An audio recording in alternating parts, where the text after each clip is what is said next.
ವಿಶೇಷವಾದ ಗೆಸ್ಟ್ ನನ್ನ ಜೊತೆಗಿದ್ದಾರೆ. ಎಸ್, ಇವರನ್ನ ನಾವು ನಟ ಅಂತ ಹೇಳಿ ಕರಿಬಹುದು, ಜೊತೆಗೆ ಹೋರಾಟಗಾರ, ಕ್ರಾಂತಿಕಾರಿ ಪುರುಷ, ಜನನಾಯಕ ಅಂತ ಹೇಳಿದ್ರೆ ತಪ್ಪಾಗ್ಲಿಕ್ಕಿಲ್ಲ. ಎಸ್, ನಿಮ್ಮೆಲ್ಲರ ಪ್ರೀತಿಯ ಚೇತನ್ ಅಹಿಂಸಾ ಅವರು ನಮ್ಮ ಜೊತೆಗಿದ್ದಾರೆ. ಬನ್ನಿ ಅವ್ರನ್ನ ಕಾರ್ಯಕ್ರಮಕ್ಕೆ ಪ್ರೀತಿಯಿಂದ ವೆಲ್ಕಮ್ ಮಾಡೋಣ.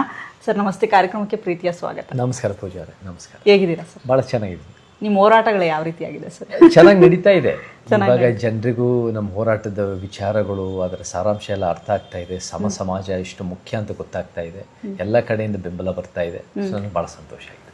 ಸರ್, ಇತ್ತೀಚೆಗೆ ನಡೀತಾ ಇರುವಂತಹ ಹೋರಾಟಗಳು ಕೇವಲ ಬರೀ ಒಂದು ಏನು ಪಬ್ಲಿಸಿಟಿಗೆ ಅಷ್ಟಕ್ಕೆ ಮಾತ್ರ ಸೀಮಿತ ಆಗಿದೆ.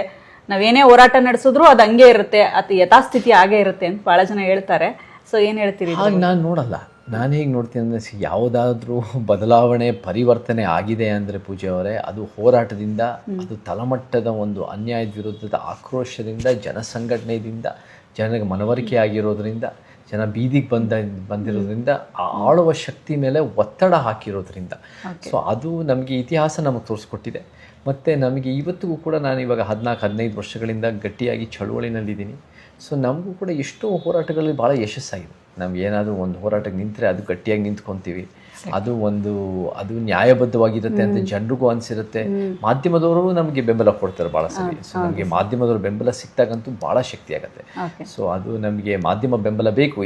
ಇದು ಪ್ರಚಾರಕ್ಕೋಸ್ಕರ ಅಲ್ಲ, ಇದು ಭಾಳ ವಿಚಾರಕ್ಕೋಸ್ಕರ ಮತ್ತು ಪರಿವರ್ತನೆಗೋಸ್ಕರ ಮತ್ತು ರಚನಾತ್ಮಕವಾಗಿ ಏನು ನಾವು ಬೇಕು ಅಥವಾ ಬೇಡ ಅನ್ನೋದರ ಮೇಲೆ ಡಿಪೆಂಡ್ ಆಗುತ್ತೆ. ಸೊ ನಮಗೆಲ್ಲ ಹೋರಾಟಗಳು ಬೇಕು. ದಲಿತ, ಬಹುಜನ, ರೈತ, ಕಾರ್ಮಿಕ, ಮಹಿಳಾ ಹೋರಾಟಗಳು, ಪ್ರಾದೇಶಿಕ ಹೋರಾಟಗಳು, ಭಾಷೆ ಪರವಾಗಿ, ಪರಿಸರದ ಬಗ್ಗೆ, ಭ್ರಷ್ಟಾಚಾರ ವಿರುದ್ಧ, ಯುವಕರದು, ಎಲ್ಲರದು ಬೇಕಾಗತ್ತೆ. ಸೊ ಎಲ್ಲರದು ಸೇರಿ ಒಂದು ಉತ್ತಮ ಸಮಾಜ ಕಟ್ಟೋದು ನಮ್ಮ ಉದ್ದೇಶ. ಸರ್, ಅದೇ ಆ ದಿನಗಳಿಂದ ನಾವು ನೋಡ್ಕೊತ ಬಂದಿದ್ವಿ ಚೇತನ್ ಅವ್ರನ್ನ. ಎಲ್ಲೋ ಒಂದು ಕಡೆ ನಮಗೆ ಚಾಕ್ಲೇಟ್ ಬಾಯ್ ಆಗಿ, ಹೀರೋ ಆಗಿ ಗುರುತಿಸ್ಕೊಳ್ತಾರೆ ಅಂದ್ಕೊಂಡ್ವಿ. ಬಟ್ ಎಲ್ಲೋ ಒಂದು ಕಡೆ ಹೋರಾಟಕ್ಕೆ ಇಳಿದು ಬಿಟ್ರಿ. ಸಡನ್ ಆಗಿ ನಮಗೆ ಶಾಕ್ ಆಯಿತು, ಯಾಕೆ ಇದು ಬೇಕಿತ್ತು ಅಂತ. ಅದು ಸಡನ್ ಆಗಿ ಅಂತ ನಾನು ನೋಡಲ್ಲ. ನಾನು ಅಮೆರಿಕದಲ್ಲಿ 23 ವರ್ಷ ಇದ್ರೂ ಕೂಡ ನನ್ನ ಉದ್ದೇಶ ಇದ್ದಿದ್ದೇ ಕಲೆ ಮುಖಾಂತರ ಪರಿವರ್ತನೆ, ಕಲೆ ಮುಖಾಂತರ ಸೇವೆ.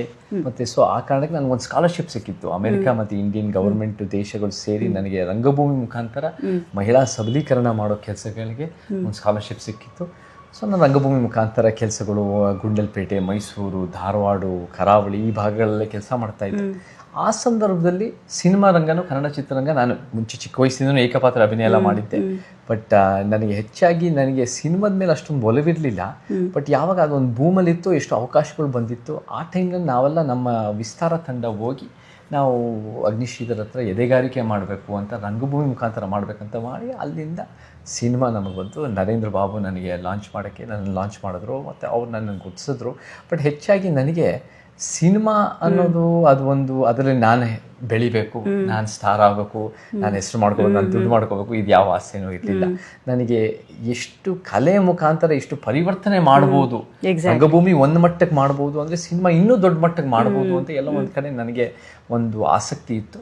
ಆ್ಯಂಡ್ ಅದು ಮಾಡೋಕ್ಕೆ ಅವಕಾಶ ಕೊಟ್ಟಿದೆ ನನಗೆ. ವೇದಿಕೆಯಿಂದ ನಾನು ವೈಯಕ್ತಿಕವಾಗಿ ನನ್ನ ಬ್ಯಾಂಕ್ ಬ್ಯಾಲೆನ್ಸ್ ಬೆಳೆಯೋದಕ್ಕಿಂತ, ನನಗೆ ಬಿಲ್ಡಪ್ ಆಗೋದಕ್ಕಿಂಟ ಹೆಚ್ಚಾಗಿ ನಾನು ಸಮಾಜಕ್ಕೆ ಏನು ಕೊಡ್ಬೋದು ಅನ್ನೋ ನನ್ನ ಮೂಲ ಉದ್ದೇಶ. ಸೊ ಆ ಕಾರಣಕ್ಕೆ ಸೇವೆ, ಹೋರಾಟನೇ ನಾವೆಲ್ಲ ಒಂದು ನಟ ಅಂದಮೇಲೆ, ನಟಿಯರು ನಾವೆಲ್ಲ ಒಂದು ನೇಣು ತುದಿಯೋ ಗೊಂಬೆ ಅಂತೆ. ನಮ್ಮನ್ನು ಆಟ ಆಡಿಸ್ತಿರ್ತಾರೆ. ಅವರ ಡೈರೆಕ್ಟರು, ಆ ಪ್ರೊಡ್ಯೂಸರ್, ದುಡ್ಡು ಹಾಕೋರು, ರೈಟರ್ಸು, ಅವರು ಹೇಳಿದ ತಾಳ ತಕ್ಕಂತೆ ನಾವು ಕುಣಿತೀವಿ.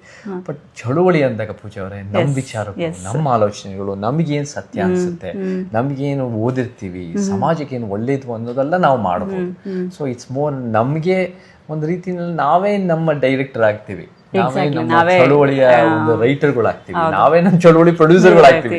ಸೊ ಎಲ್ಲ ನಾವೇ ದುಡ್ಡು ಹಾಕ್ಬೇಕಾಗತ್ತೆ. ಯಾಕಂದ್ರೆ ಅದರಿಂದ ದುಡ್ಡು ಏನು ಸಿಗಲ್ಲ ಅದರಿಂದ ಸಮಾಜಕ್ಕೆ. So it's more meaningful.